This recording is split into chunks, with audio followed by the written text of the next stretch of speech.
Meus irmãos, Salmo 93, verso de número 5. O texto que lemos no início do culto. Eu quero olhar para uma expressão que está no verso 5, que diz: à tua casa convém a santidade. À tua casa convém a santidade,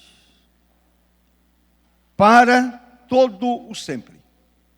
À tua casa convém a santidade para todo o sempre. Louvado seja o nome do Senhor. Outra coisa também que é boa para mim, para pastor.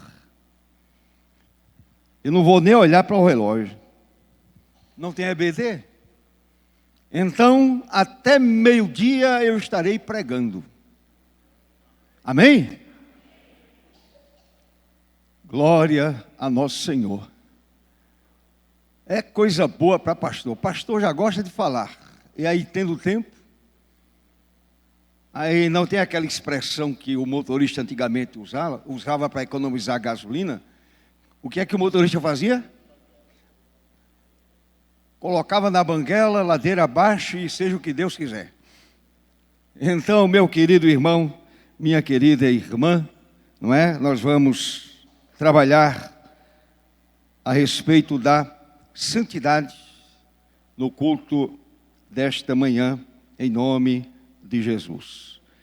Feche seus olhos, curve a sua cabeça e a gente vai orar.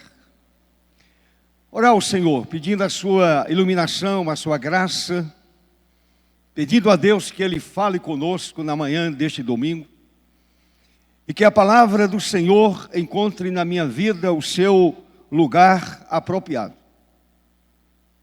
Encontre na sua vida o seu lugar apropriado. E saiamos deste lugar edificados, com a alma enriquecida, uma vida abençoada e vivendo em santidade para o louvor de Deus. Amado Senhor, obrigado por esta manhã.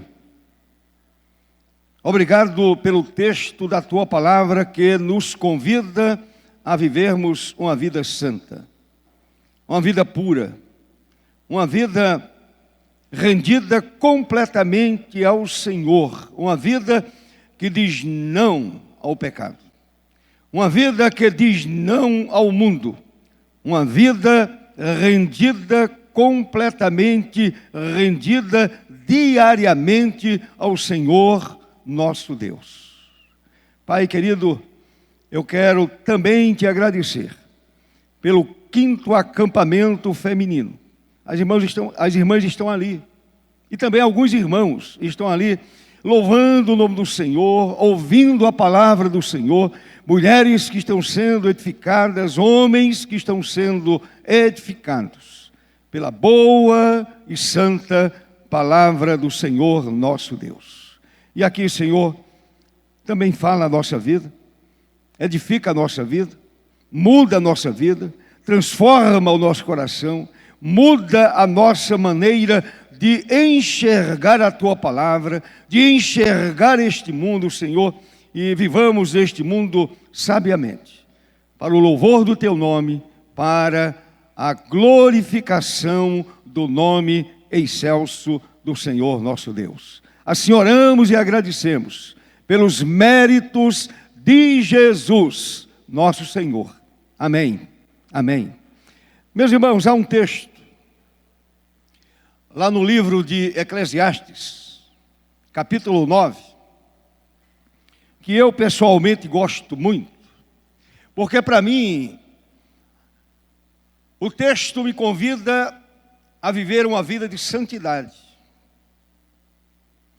Eu acho que a interpretação correta deste versículo 8 de Eclesiastes 9 é exatamente este. Um convite à santidade. Um convite a uma vida santa. a uma vida pura, a uma vida agradável ao Senhor nosso Deus.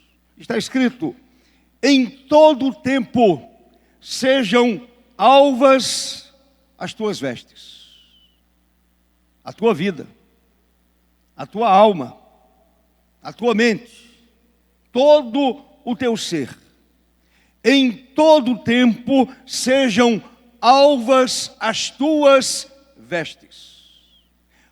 E o texto completa: e jamais falte o óleo sobre a tua cabeça, sobre a tua vida. Santidade implica em enchimento do Espírito Santo de Deus.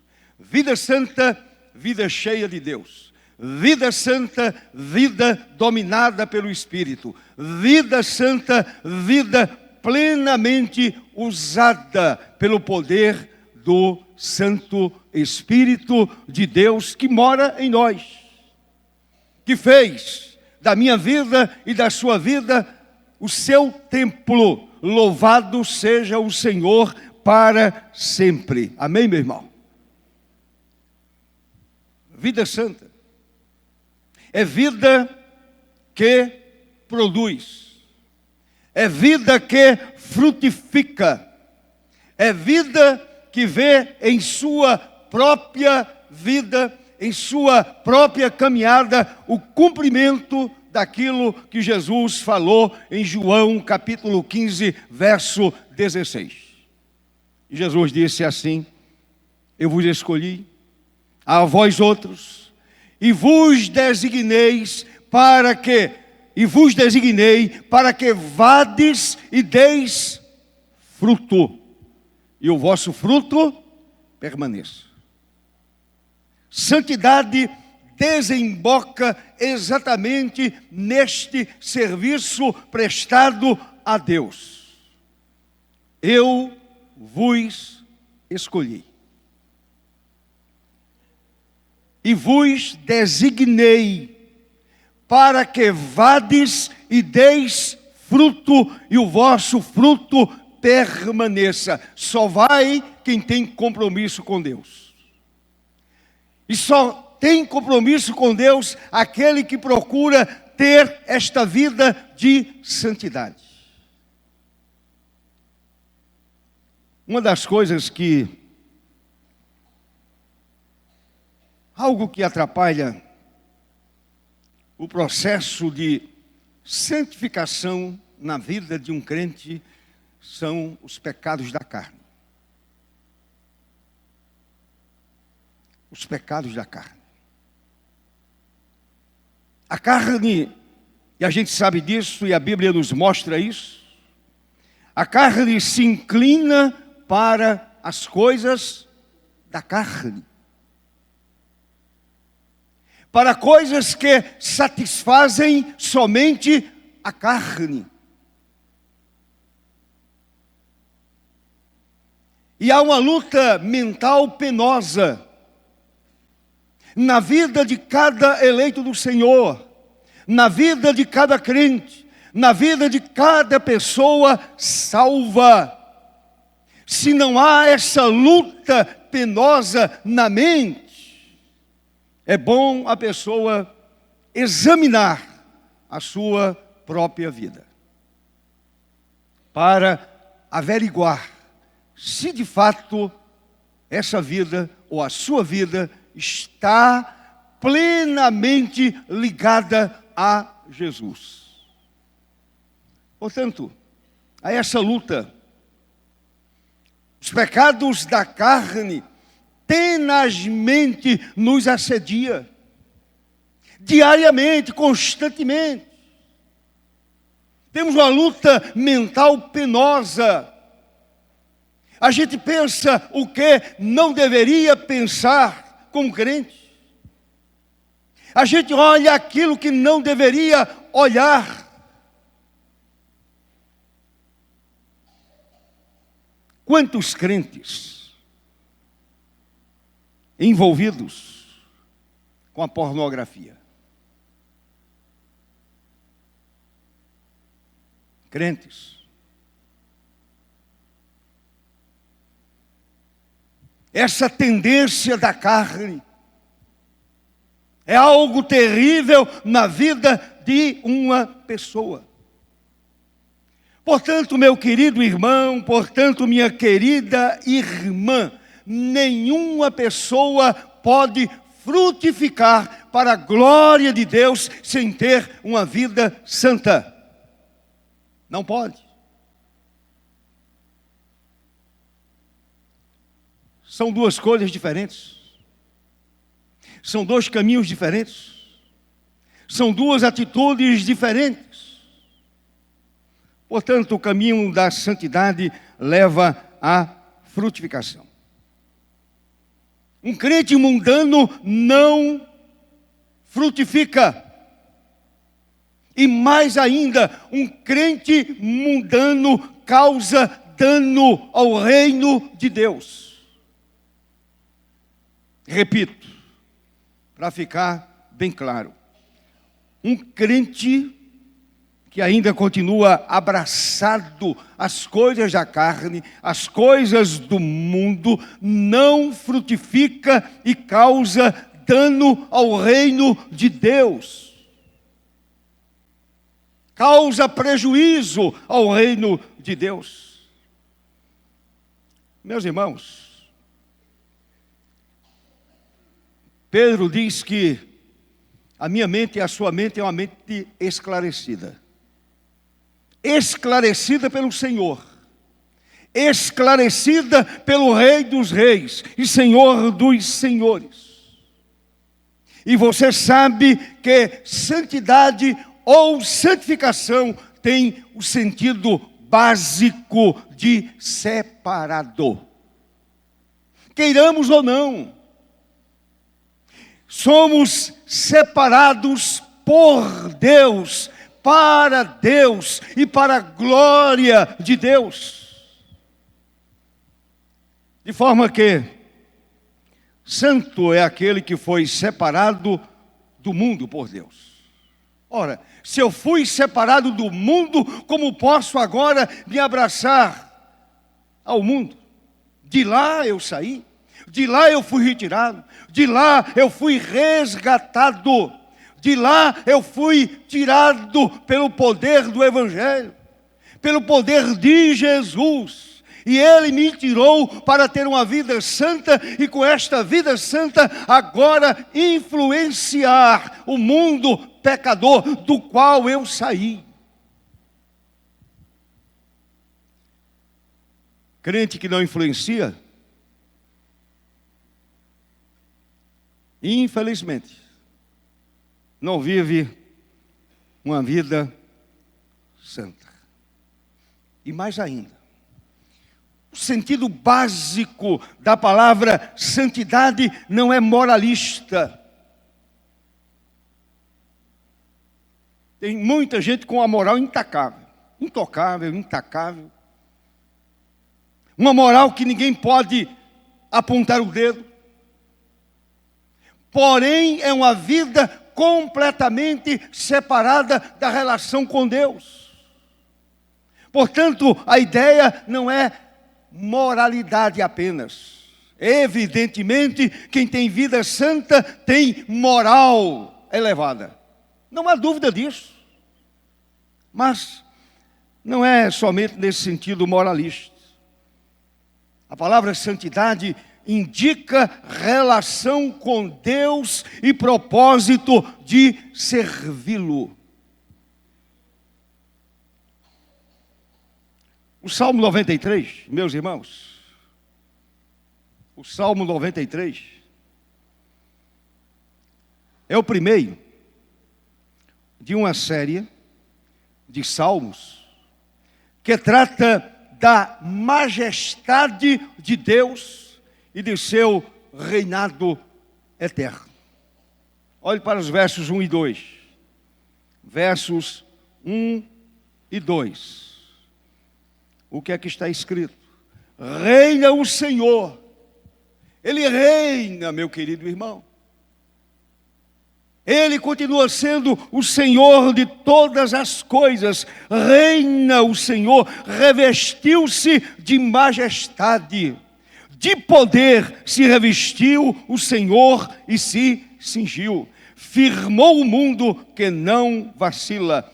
Desde a antiguidade está firme o teu trono, tu és desde a eternidade. O reino de Deus é eterno. A majestade divina é eterna. O Salmo fala também do poder divino sobre a natureza. Ele dirige todas as coisas. Ele coordena todas as coisas. Ele é o Senhor de todas as coisas. Olhe para os versos 3 e 4, meu querido irmão. Levantam os rios, ó Senhor. Levantam os rios o seu bramido, levantam os rios o seu fragor. Mas o Senhor nas alturas é mais poderoso do que o bramido das grandes águas, do que os poderosos vagalhões do mar. Lembram dos discípulos lá no mar de Tiberíades? O mar da Galileia, aqui não é o mar, mas é um grande lago. Talvez o maior do mundo, com quilômetros de extensão, quilômetros de largura. Aquela tempestade que desabou sobre aquele barco, aqueles ventos agitados, sacudindo aquela embarcação para a direita e para a esquerda. Um barco frágil. Você não pode comparar aquele barco no qual Jesus estava com os seus discípulos com os grandes navios modernos, que também se tornam como palha diante do poder da natureza. Agora mesmo, recentemente foi descoberto, lá no Mar do Japão, um navio americano de guerra enorme, sepultado naquelas águas. O primeiro navio que a Marinha americana perdeu na Segunda Guerra Mundial. Afundou. Evidentemente, não foi fruto da natureza, mas de alguns mísseis japoneses.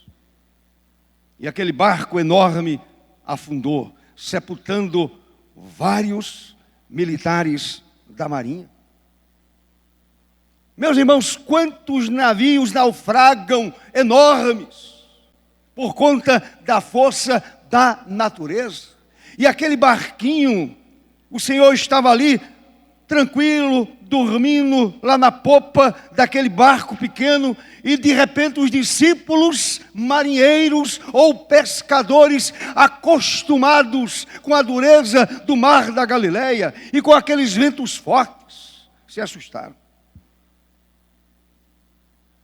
E reclamaram de Jesus. Reclamaram do Senhor.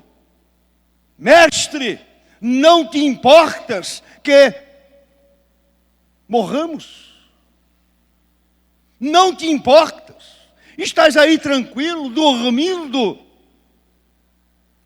Provavelmente, diz o reverendo Hernandes Dias Lopes, que quando aqueles ventos iniciaram, aqueles pescadores acostumados com a dureza do mar da Galileia, com aqueles ventos, com aquelas tempestades, eles disseram entre eles: não vamos incomodar o mestre, a gente dá conta, a gente resolve essa situação, não há problema nenhum, somos pescadores, aqui nós conhecemos como conhecemos a palma da nossa mão, então não vamos incomodar o mestre, vamos dar conta dessa situação. Eles não deram. E quando a coisa apertou, eles correram para a popa e disseram: mestre, por favor, acorda, levanta, salva-nos, estamos perecendo, vamos morrer. E o Senhor diz: como vocês são tão pequenos, como a fé de vocês é tão limitada, tão pequena. Homens de pequena fé. Homens de pequena fé. E olhando para aqueles ventos fortes, olhando para aquelas ondas gigantes, ele disse: emudeça. Ele disse: acalme o mar, tranquilize o mar. E diz a palavra que tudo tornou-se calmo. Ele é o Senhor da natureza. Ele manda na natureza. Ele manda no homem. Ele manda na história. Ele manda na natureza. Ele é o Rei do universo. Ele é o Deus Todo-Poderoso. Louvado seja o seu nome para sempre. Amém, meu irmão? Agora observe algo importante. Do Salmo 95 até o Salmo 100, o tema é o mesmo. A majestade de Deus e de seu reinado eterno. Do Salmo 95 até o Salmo 100, este é o tema desses salmos. Agora, quero chamar a sua atenção para o verso 5, que é o tema da nossa conversa hoje de manhã. E daqui eu tirei o tema santidade. O verso 5 menciona a palavra santidade e casa. A tua casa convém à santidade. Evidentemente, quando o salmista escreveu o Salmo 93, provavelmente ele estava pensando no santuário, lugar de adoração, lugar de serviço religioso, lugar de serviço oferecido a Deus. O autor que não aparece o nome, mas aí, meu querido irmão, quando olho para esta palavra casa, eu penso na minha própria vida. Neste tabernáculo terrestre, como diz Paulo. A tua casa ou a minha casa convém à santidade. A minha vida convém à santidade. Senhor, para todo o sempre, eu fui chamado por Deus para ter uma vida santa. Mente, alma e corpo. Tudo santificado a Deus. Mente, alma e corpo. Não somente alguma coisa da vida. A minha alma é santificada para Deus. A minha mente é santificada para Deus. O meu corpo é santificado a Deus. É oferecido a Deus como oferta suave ao Senhor. Então vejam bem. A santidade é uma característica divina que deve nortear a vida dos seus adoradores. Você é adorador, meu irmão? Ou é apenas repetidor de algumas coisas? Repetidor de frases de hinos? Repetidor de alguns textos bíblicos? Repetidor de algumas orações decoradas? Você é adorador? Ou você é um papagaio? Só repete e não adora. Papagaio só repete aquilo que você ensina. Adorador se abandona em Deus, se entrega ao Senhor. E a santidade é uma das características do verdadeiro adorador, não do esquentador de banco da igreja.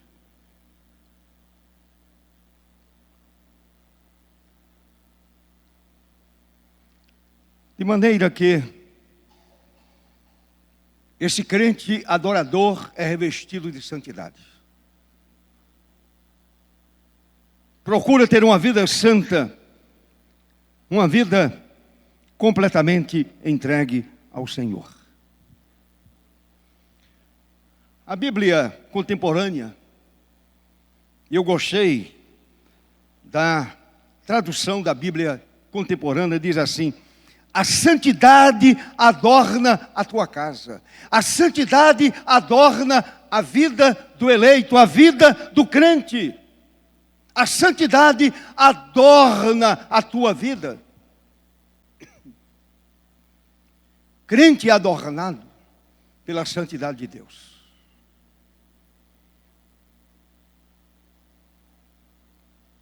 A Bíblia Viva traduz da seguinte forma: por isso, Senhor, o teu povo deve viver em santidade e pureza para todo o sempre. O teu povo, teus filhos, teus eleitos, teus servos, teus adoradores devem viver em santidade e pureza para todo o sempre. Meu irmão, mesmo entendendo que o templo é lugar separado para o serviço espiritual, para a adoração coletiva, discernimos que a santidade requerida a cada servo do Deus Altíssimo é algo que a Bíblia mostra com muita veemência. Este espaço aqui agora é um lugar santo, porque nós estamos aqui adorando, porque nós estamos aqui servindo ao Senhor nosso Deus. Quando a igreja sai, torna-se um lugar comum.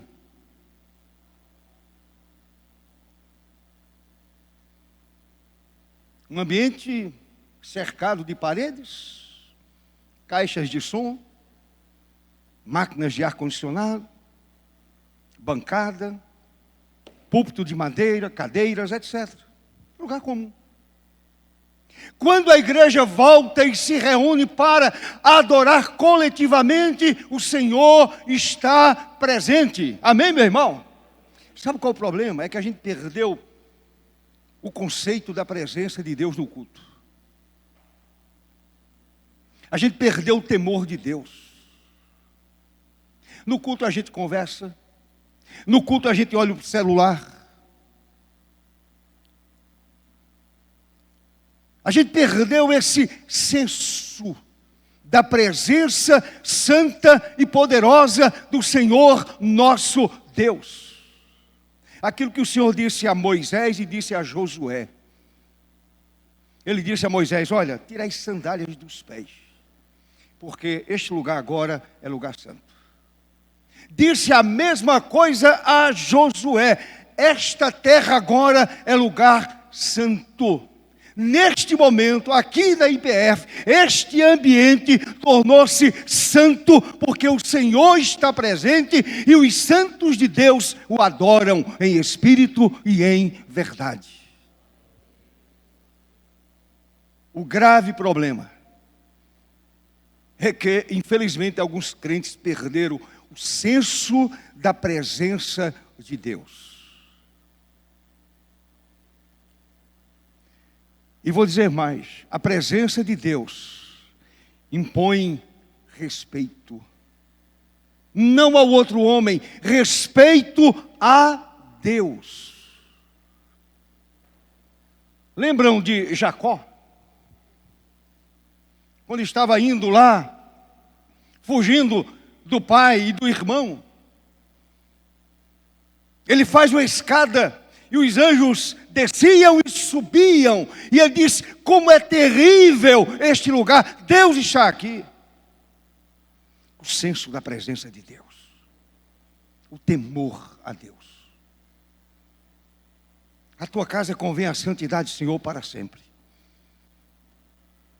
De repente a gente faz do espaço do culto, o lugar do culto, na hora que estamos no culto, como se fosse um clube.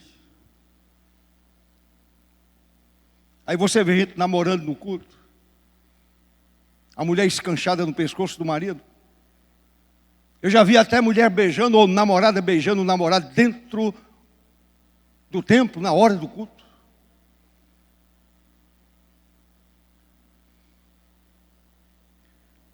O que é que falta? Falta exatamente o senso da presença de Deus. Esquecemos que adoramos a um Cristo vivo. E o Cristo vivo, aquele que venceu a morte e ressurgiu ao terceiro dia, ele prometeu aos seus discípulos: eu estarei convosco todos os dias, e quando 2 ou 3 estiverem reunidos em meu nome, ali eu estarei. Senso da presença de Deus, meu irmão, gera temor no coração. Não é medo, é temor. Já leu Isaías 6? Já? Já leu, meu irmão? Isaías nem ousava levantar os olhos. O publicano pecador nem ousava levantar os olhos. Lá em Isaías 6, os anjos diziam: Santo, Santo, Santo é o Senhor dos exércitos. Toda a terra está cheia da sua glória. E a glória de Deus está presente aqui. A Shekinah divina está presente aqui. Nós é que ainda não entendemos.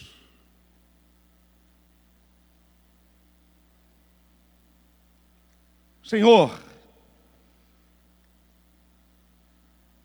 a santidade é requerida por Ti. E como crente eu quero ser santo.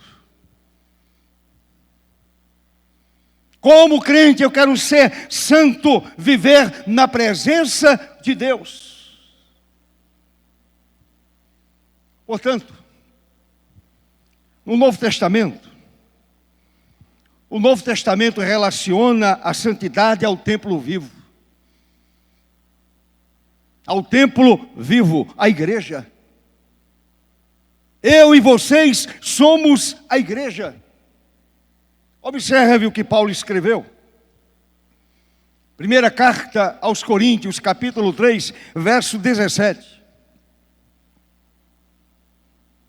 Escreveu Paulo: se alguém, observe, se alguém destruir o santuário de Deus, Deus o destruirá.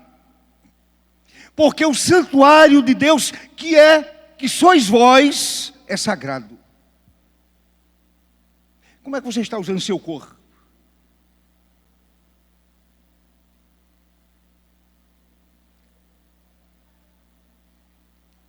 Você tem sido um bom mordomo do seu corpo? Como você está usando o seu corpo? Talvez você diga assim: o corpo é meu. Aí repite Jeremias: sai para lá, Zé, o corpo pertence a Deus. Cai fora, Zé. O corpo pertence ao Senhor Deus. É como a mulher que diz assim: eu vou abortar porque o corpo é meu. É mentira, tem outro corpo lá. E ela não tem poder sobre aquele outro corpo.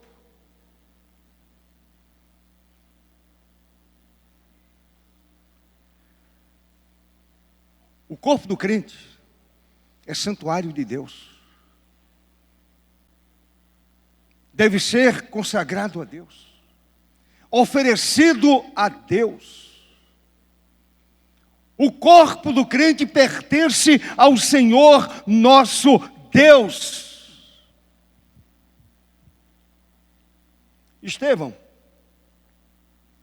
antes do seu martírio, que Atos capítulo 7 vai descrever de uma forma tão tremenda, meus irmãos, Estevão disse: não habita o Altíssimo em casas feitas por mãos humanas. Ele habita no corpo do crente. Por esta razão, eu preciso ser um bom mordomo do meu corpo. Eu preciso cuidar dele. Faz parte da vida de santidade para a glória de Deus. Precisamos, portanto, compreender que a santificação é uma necessidade na vida do crente que deseja frutificar para a honra de Deus, para a glória de Deus. E mais ainda, a santificação é um processo contínuo, mas não somente contínuo, é um processo crescente. Crente que esbarrou na vida, perdeu completamente de vista aquilo que a Bíblia diz a respeito de sua própria vida. É um processo contínuo e crescente, que exige esforço, renúncia e zelo. O grande problema é que nós não queremos renunciar a nada. Nós queremos o melhor dos dois mundos. E não dá. Não dá. Você não pode ter o melhor de Deus e o melhor do mundo. Aliás, quem tem aquilo que o mundo oferece, não tem Deus. Eu sou membro da igreja. Vale nada. Eu sou uma pessoa que exerço a liderança da igreja. Também não vale nada. Eu sou pastor da igreja. Não diz nada. Não significa nada. A grande questão é: a minha vida está a serviço do Rei Jesus? Eu vivo para a honra do Senhor Jesus. Eu vivo para a glória do Rei dos Reis. Eu entendi que a minha vida morreu em Cristo e que eu estou renunciando diariamente. Eu entendi esta verdade. Estou crucificado com Cristo, escreveu Paulo. Não é retórica. Não é conversa mole. Paulo havia crucificado a sua vida. E agora Paulo vivia a vida de Jesus. O crente foi chamado para viver a vida de Jesus. Se não vive, faça um exame. Examine a sua vida. Veja se de fato você está em Cristo. Veja se de fato você nasceu de novo. Se você é nova criatura. Se você vai verdadeiramente para o céu.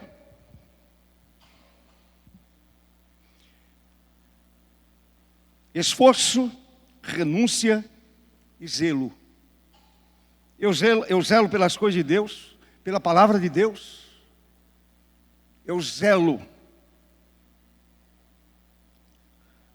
Meus irmãos, através da santificação, expressamos a nossa fidelidade e consagração ao Senhor.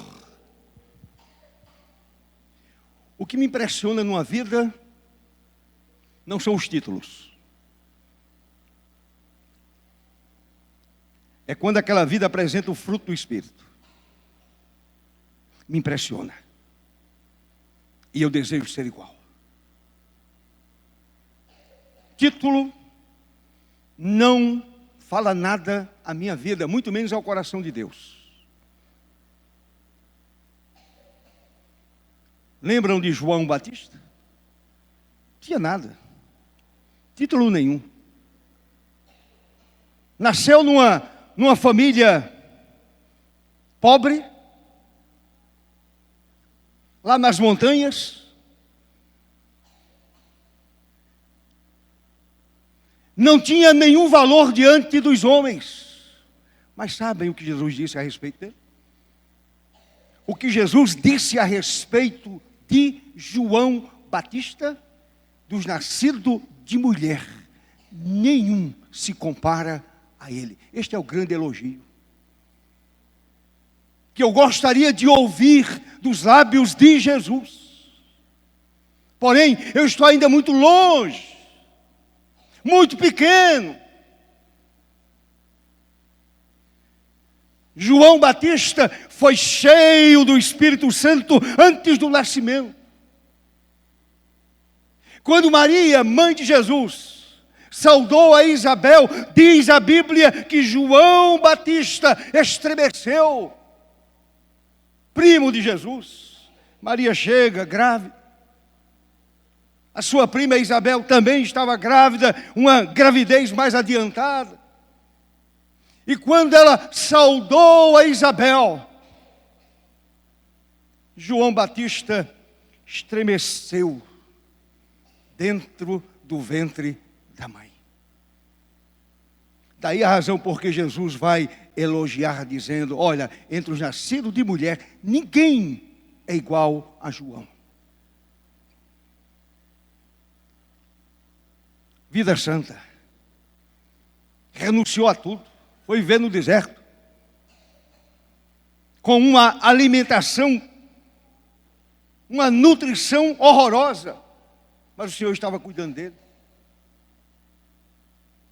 E chamando o povo de Israel ao arrependimento. Ele renunciou a tudo, renunciou à própria vida para exaltar o nome de Jesus e exaltou o nome de Cristo quando teve a cabeça decepada. Um homem que viveu para a glória de Deus, para a honra de Deus, um homem de vida santa, de vida ilibada para o louvor de Deus.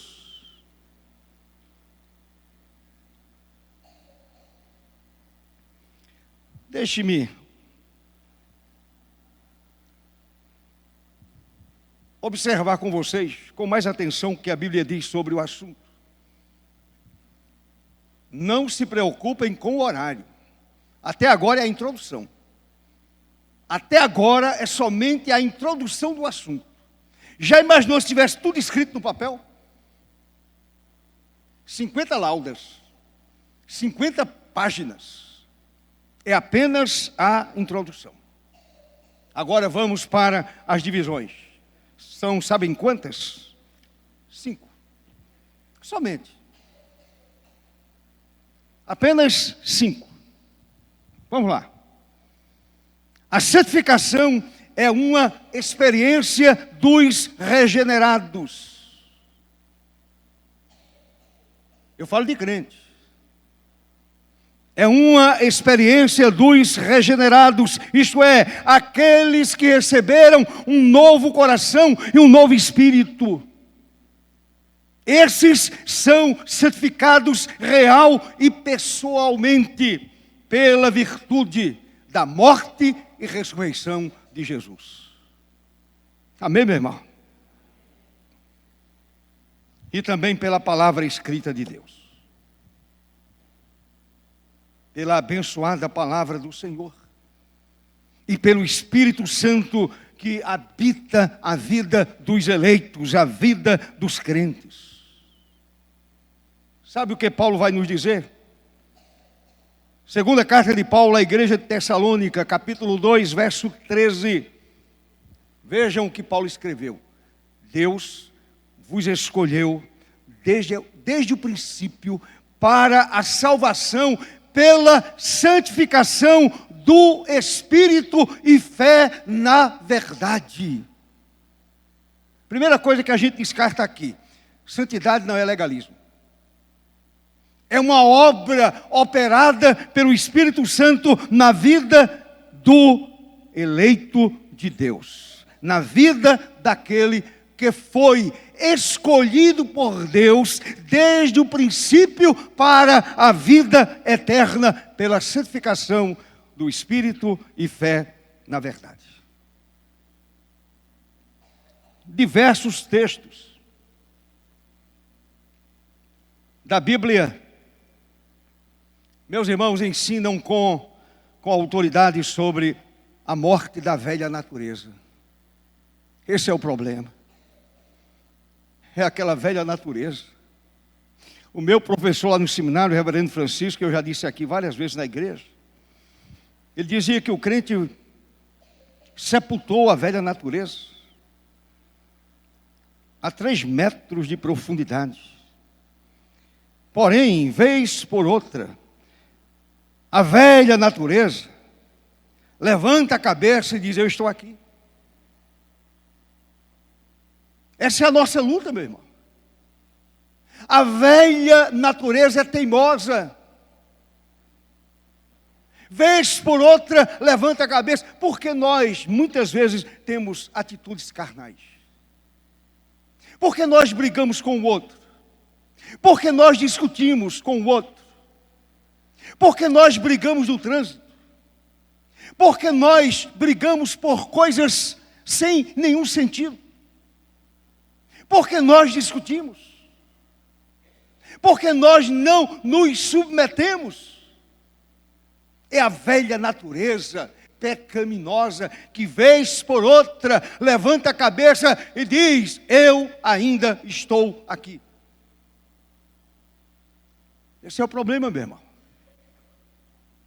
Esse é o problema. Aquilo que você não quer fazer, você faz. Você não quer olhar pornografia, mas olha. Você não deseja brigar com a esposa, mas briga. Não deseja ser perverso, mas é. Não deseja ser traidor, porém é traidor. A velha natureza. Não deseja falar do outro por trás, mas fala.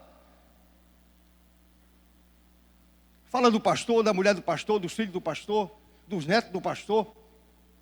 Fala. De igual modo, o pastor também fala. É a velha natureza, é o pecado que ainda reina, que ainda deseja dominar.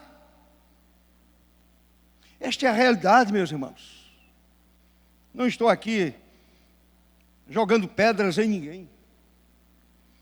Eu estou aqui apresentando uma realidade.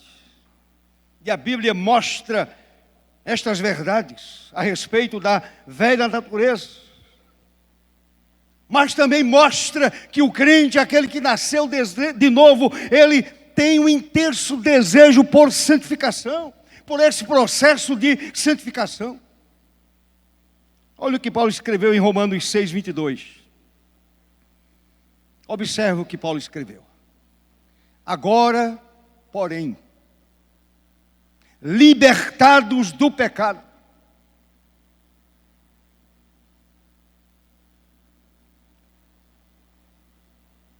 transformados em servos de Deus,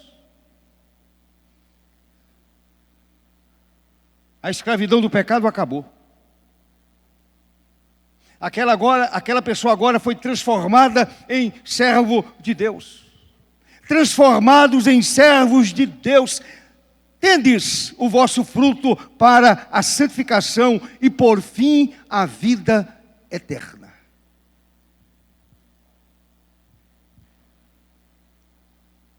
Na carta aos Gálatas, eu vou adiantar aqui.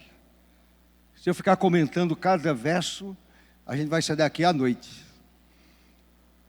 Na carta aos Gálatas, Paulo diz: e os que são de Cristo, se de fato são de Cristo Jesus, crucificaram a carne com suas paixões e concupiscências, desejo exagerado das coisas da carne. Crucificaram, mataram. A igreja de Tessalônica, Paulo escreveu: pois esta é a vontade do Senhor, a vossa santificação. Não é a vontade do pastor da igreja, não. É a vontade do Senhor, do sumo pastor, do verdadeiro pastor. Ele é o pastor, o sumo pastor. É ele que exige santidade de vida. Não é a denominação, não é a igreja, não é o pastor da igreja. Até porque pastor da igreja também é ovelha. Aí eu lembro da história de um pastor que estava no interior da Irlanda. E ele observou um pastor de ovelhas conduzindo o seu rebanho. E quando uma ovelhinha, e alguns cães ali acompanhando, que tem uma finalidade. Quando a ovelhinha tentava sair do caminho, o que fazia aquele cão, o cão pastor?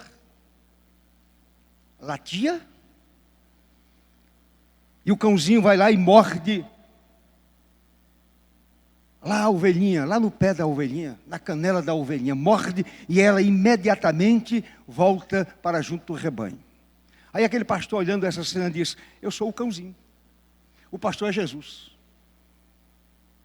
Eu apenas dou uma mordidinha a fim de que a ovelha volte para o caminho do Senhor. O pastor é Jesus. E é o pastor Jesus que está exigindo de mim e de você uma vida de santidade, uma vida pura, uma vida que honra e glorifica o seu nome para sempre. Amém, meus irmãos? Em segundo lugar, a santificação é uma experiência sem a qual, observe, ninguém verá o Senhor. Ninguém verá o Senhor sem ter uma vida santa. Não adianta. Não adianta. Não vai chegar diante do Senhor dizendo assim: em teu nome, expulsei até demônio. Em teu nome os enfermos foram curados. Em teu nome, em teu nome, em teu nome. Qual será a resposta do Senhor? Eu não, solenemente, categoricamente, eloquentemente, o Senhor vai dizer assim: eu não vos conheço. Apartai-vos de mim, malditos, para o fogo eterno, preparado para o diabo e os seus anjos. E o salmista acrescenta: e também para todo aquele que está separado de Deus. Sem santidade ninguém verá o Senhor. Sem santidade ninguém chegará no céu. Meus amados, os cristãos são mais e mais vivificados e fortalecidos pela graça ilimitada do Senhor para a prática da verdadeira santidade, sem a qual ninguém, repito, verá o Senhor. Você conhece o texto. Hebreus 12:4. Não abra a Bíblia. Você conhece. Fique em pé, meu irmão. E você vai eloquentemente, se olhar na Bíblia, repetir esse texto. Forte, bonito. Eu não vou dizer. Eu vou esperar até meio-dia. Se não lembrar, leia a Bíblia, meu irmão. Olha a Escritura. Eu dizia quarta-feira aqui, tem crente que está fazendo da Bíblia, isso já faz muito tempo, desodorante. É levando debaixo do braço, mas não abre a Escritura. Eu disse ontem aqui no culto matinal, leia a Bíblia para ser salvo. Leia a Bíblia para conhecer o coração de Deus. Leia a Bíblia para andar com o Senhor. Leia a Bíblia para ser santo. Leia a Bíblia. Como diz lá, Hebreus 12. Abra a Bíblia, meu irmão. Abra a Bíblia. Abra a Bíblia. Hebreus 12:14, meu irmão. Um texto tão conhecido. Eu vou começar, depois você segue. Segui a paz com todos e a santificação, sem a qual ninguém verá o Senhor. Nunca esqueça este versículo. Decore, meu irmão. Decore este versículo. Decore. Segui a paz com todos e a santificação, sem a qual ninguém verá o Senhor. Pode sentar. Estavam pensando que ia terminar, hein? Ainda faltam 3. 3. Eu não estou olhando nem para o relógio, já cobri o relógio. Vamos lá. Primeira carta de Paulo à igreja de Tessalônica. Paulo escreveu: o mesmo Deus da paz vos santifique em tudo, e o vosso espírito, alma e corpo sejam conservados íntegros e irrepreensíveis na vinda de nosso Senhor Jesus. Eu não vou entrar aqui na questão de corpo, alma e espírito. Tricotomia, dicotomia, não, deixa isso para lá, depois a gente explica isso. Mas o texto diz: vosso espírito, alma e corpo sejam encontrados ou conservados íntegros, irrepreensíveis na vinda de nosso Senhor Jesus. Aí você corre lá para Pedro, primeira carta de Pedro, ou melhor, segunda carta de Pedro, a carta universal de Pedro, a segunda carta. E Paulo segue a mesma linha de raciocínio de Paulo. Pedro escreveu por esta razão, pois amados, esperando estas coisas. Quais são as coisas? Basta você olhar o contexto do capítulo 3. Ele estava falando sobre a volta de Jesus. Esperando estas coisas, empenhai-vos para serdes achados por ele em paz, sem mácula e irrepreensível. Isto tem a ver com a santidade, meu irmão. Com a vida pura, com a vida santa aos olhos do Senhor. Sem vida santa, ninguém verá o Senhor. Terceiro lugar, santificação é uma experiência que vivifica e aproxima o crente de Deus. Vivifica e aproxima o crente de Deus.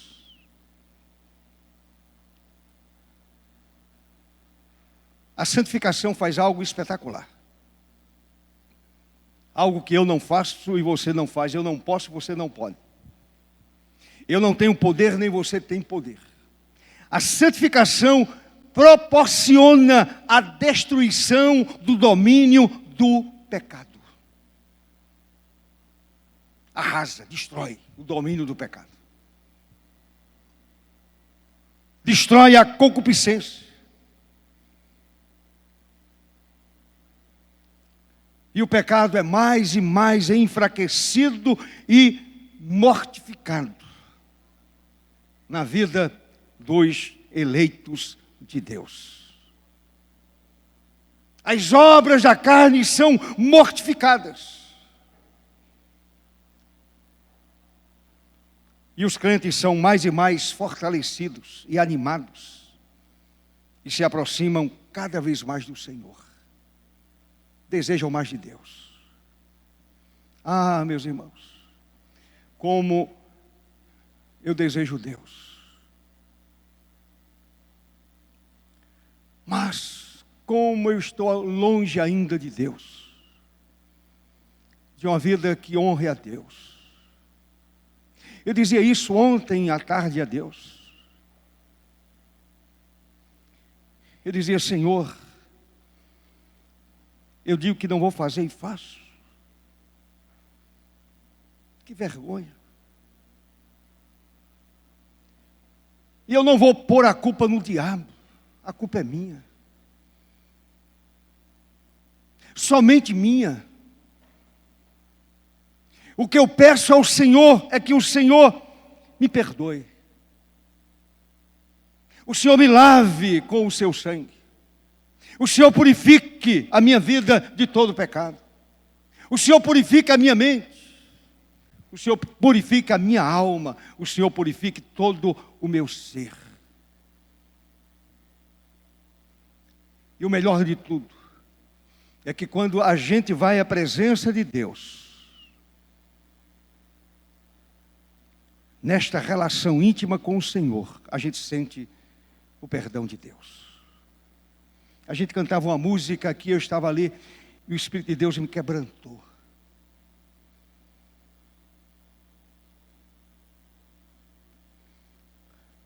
Eu disse, é isso aí, Senhor. É exatamente isso. Louvado seja o teu nome. E aqui eu, quebrantado.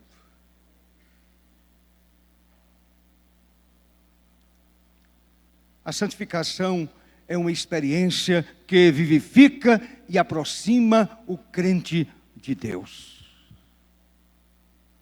Qual é a distância que você está de Deus?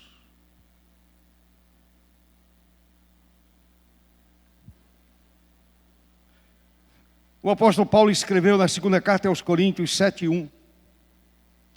Purifiquemo-nos de toda impureza, tanto da carne como do espírito, aperfeiçoando a nossa santidade no temor de Deus. No temor de Deus. Na carta aos Romanos, e eu oriento você para ler todo o capítulo 6 da carta de Paulo aos Romanos. Leia aquele capítulo, meu irmão. Com a sua alma quebrantada diante do Senhor, com a sua vida quebrantada diante do Senhor. Paulo escreveu no verso 12, 13 e 14. Não reine, observe, não domine, não reine, portanto, o pecado em vosso corpo mortal, que vai voltar ao pó. Você vai morrer, eu vou morrer, eu sei disso, você sabe disso. Eu vi um pastor dizendo que quando uma pessoa nasce, já recebe um carimbo com a data da morte. Você não sabe. E você não pode passar à frente. Quando chegar seu dia, você vai. Você vai virar defunto. Vai ser comido pelos vermes. Vai virar, como dizia o pastor Neco da Assembleia de Deus, vai virar caveira. Eu e você vamos virar caveira, a não ser que nosso Senhor volte antes. Quem morreu em Cristo ressuscita primeiro, depois nós, os que ficarmos, seremos transformados e subiremos para o encontro do Senhor nos ares. Amém, meu irmão? Se Jesus não voltar antes, você vai virar caveira e eu vou também. E se você bobear, eu vou fazer a sua cerimônia fúnebre. Simples assim. Não dê bobeira, não. Eu tenho 71 anos e talvez eu faça a cerimônia de muita gente ainda. Quem sabe? Ou então, vocês vão fazer ou participar da minha. Estarei lá, bonitinho, no caixão, com um ternozinho bem engomado, tal. Virar defunto. Virei defunto. Aí eu lembro de outra história, que os amigos conversando, dizendo assim, quando você morrer, o que é que você gostaria de ouvir dos amigos? É claro que o defunto não ouve, mas era uma conversa entre amigos. Bom, eu gostaria que alguém olhasse para mim e dissesse, esse homem deixou um legado, era um homem íntegro. A outro disse, esse homem era um homem que foi uma bênção para a família, para a esposa, para os filhos. Esse homem era um homem maravilhoso. Aí o outro disse assim, e você? Aí o outro disse, naquele momento, eu gostaria que a pessoa olhasse para mim e dissesse assim, o pé dele mexeu. O pé dele mexeu. Então o cara ressuscitou.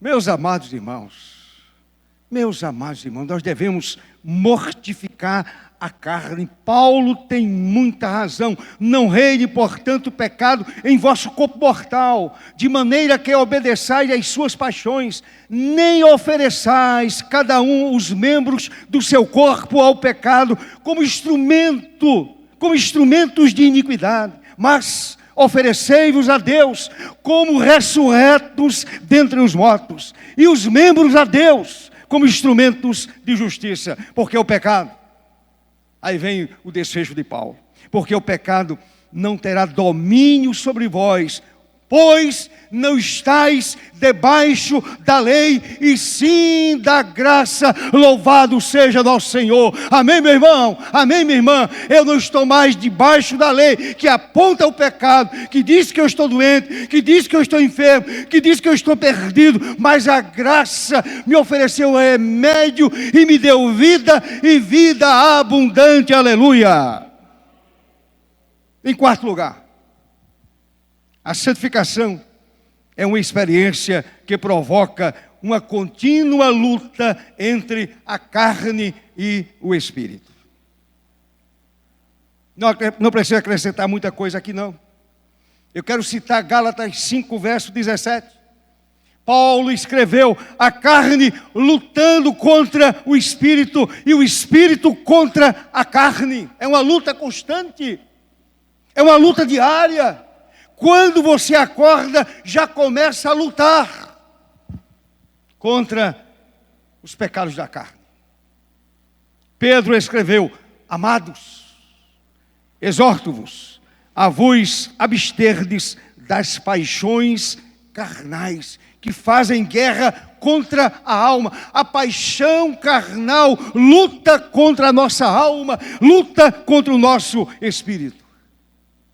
Em quinto lugar, a santificação é uma experiência de vitória e crescimento em graça. Meu irmão, preste atenção. Pelo contínuo socorro do santificador. Quem é o santificador? Quem é o santificador? O Espírito Santo. Pelo contínuo socorro do santificador, o Espírito Santo, o homem regenerado vence, e assim os santos crescem em graça, sendo vitoriosos na busca da santidade no temor de Deus. Observe o que Paulo escreveu, 2 Coríntios capítulo 3, verso 18. E todos nós, com o rosto desvendado. Lembram que neste contexto aí, Paulo diz que quando Moisés falava com o povo, ele cobria o rosto. Aí Paulo diz aqui: e todos nós com o rosto desvendado, contemplando como por espelho a glória do Senhor, somos transformados, aleluia. Transformados de glória em glória, na sua própria imagem, como pelo Senhor, o Espírito. Apocalipse 22, 11.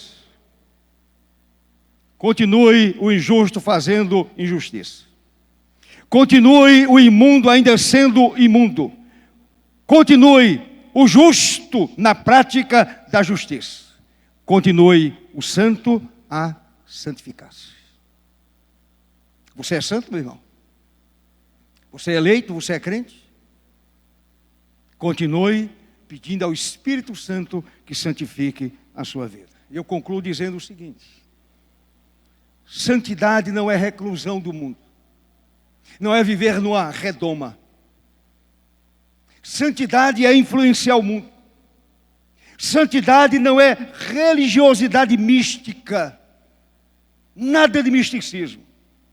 Santidade não é viver com olhar piegas.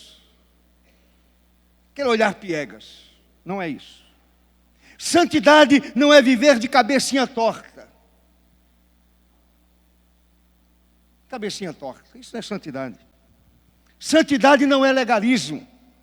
Santidade é uma vida harmonizada com o querer de Deus, com a vontade de Deus. Santidade é ligar-se a Deus para refleti-lo como lâmpada que brilha. Vós sois a luz do mundo.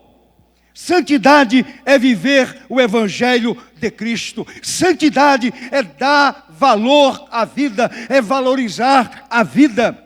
Santidade é viver o Evangelho do Senhor. Vivendo assim, todo cristão pode frutificar para o louvor do Cordeiro de Deus e Senhor da igreja. Amém.